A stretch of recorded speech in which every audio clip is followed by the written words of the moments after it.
एक बार का जिक्र है, एक छोटे से गांव में एक मेहरबान लड़की लिली रहती थी। वो हमेशा दूसरों की मदद करती थी, चाहे वो अपनी बीमार दादी की देखभाल हो या गलियों में घूमते हुए बेघर जानवरों को खाना देना।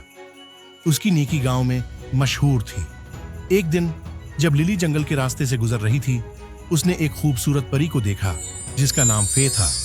परी जादुई रोशनी से चमक रही थी। फे, हेलो लिली, मैंने तुम्हें देखा है। तुम्हारी मेहरबानी वाकई खास है। शुक्रिया, मुझे लोगों की मदद करना पसंद है। तुम्हारी नेकी की वजह से मैं तुम्हें एक जादुई तोहफा देना चाहती हूँ। ये एक चमकती हुई छुरी है।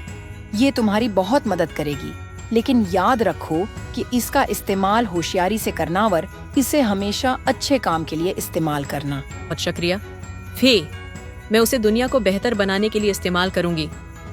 लिली ने छुरी का इस्तेमाल बीमार जानवरों को ठीक करने, टूटी हुई चीजों को मरम्मत करने और लोगों की मदद करने में किया। वो बहुत खुश थी और छुरी से मोहब्बत करती थी। एक दिन गांव की एक लड़की मिया, जो बहुत बदतमीज थी, ने लिली का मजाक उड़ाया और उसकी कुछ चीजें चुरा ली। लिली को दुख हुआ और गुस्सा आया। मिया हमेशा मेरे साथ ऐसा क्यों करती है? मैंने सबको बहुत मेहरबानी दी है। लिली ने फैसला किया कि वो छुरी का इस्तेमाल मिया से इंतकाम लेने के लिए करेगी। उसने छुरी लहराकर मिया के पसंदीदा खिलौने को गायब कर दिया। मिया, मेरे खिलौने कहाँ गए? मैं उसे कहीं नहीं ढूंढ पा रही। मिया बहुत परेशान थी और लिली ने एक तरफ अफसोस महसूस किया, लेकिन दूसरी तरफ खुशी महसूस की।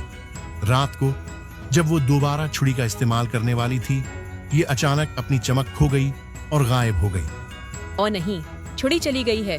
ये क्या हुआ? लिली ने समझा कि छुरी गायब हो गई है क्योंकि उसने इंतकाम लेने के लिए इसका इस्तेमाल किया था। अगले दिन लिली फे के पास गई, उदास और पछताते हुए। लिली, छुरी तुम्हारी मदद करने के लिए थी, न कि नुकसान पहुंचाने के लिए।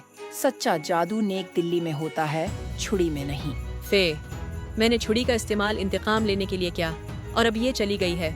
मुझे बहुत अफसोस है।